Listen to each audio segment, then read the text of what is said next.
Guys, may joke ako.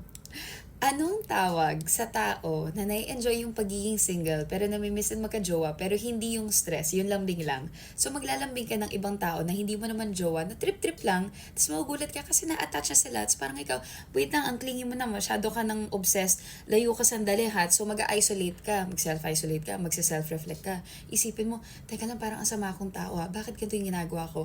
I should do better, I should know better. So madedepress ka, tapos iiyak-iyak ka, tapos matatawa ka kasi mukha kang gagoy, mukha kang tanga. Tapos magiging okay ka ulit, tapos marirealize mo, teka lang parang tumatanda na ako, dapat mas maayos na yung mga desisyon ko sa buhay. Tapos marirealize mo, kailangan ko na ata magkaanak, pero ayoko ng baby daddy. Gusto ko ng baby, pero ayoko ng baby daddy.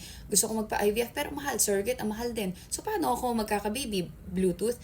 Wag na lang magka-baby, di ba? Tapos syempre, kailangan mo ng partner in life para maging okay ka. Kaya lang ayaw mo nga mag-date kasi wala, ayaw mo lang makipag-date. So, paano yun? Anong tawag sa taong yun? Gago. Tama.